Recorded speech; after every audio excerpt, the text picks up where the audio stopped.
Hi guys, it's me again, May Miranda, and for today's video, I will share to you the result of my visa application, which I did a few weeks ago. I did postal application, and I am applying for visit visa for unmarried couple going to Switzerland. To be honest guys, right now I'm very nervous, and I have here the mail with me and we can open it together. So, oh yeah, if you haven't subscribed yet to my channel, please do hit the subscribe button and don't forget to click the notification bell to get updates on my next video. So, whew.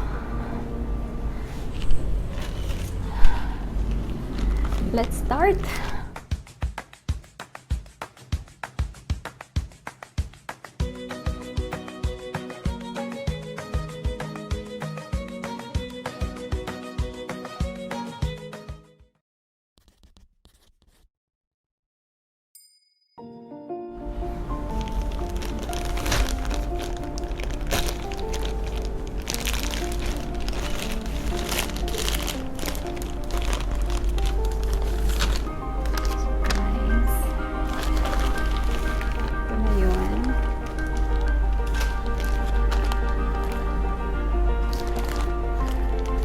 Kinakabahan ako guys kasi normally, or like last time, exactly 14 days I received my passport.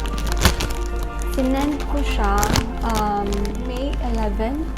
Na-receive siya ng embassy by May 18.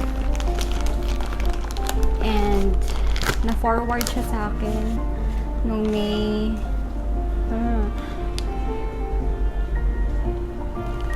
25, tapos na-receive ko siya just today. It's it's June 1 na.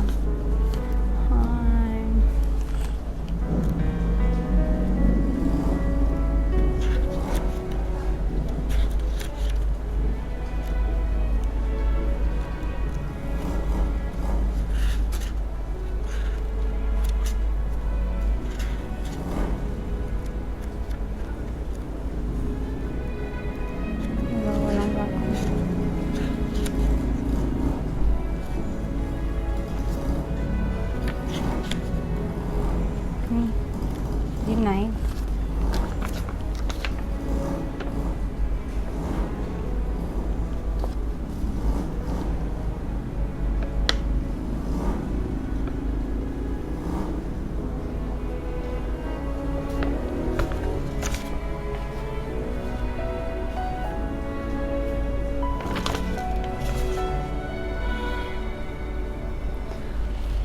Ay, ano lang pala.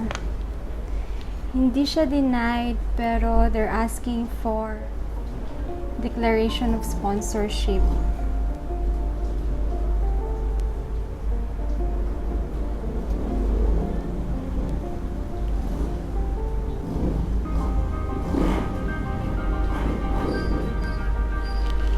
So, we have a new video. I will be making the declaration of sponsorship. Isasend ko siya sa partner ko and we will see if it's going to be approved or not. Kaya palang tagal.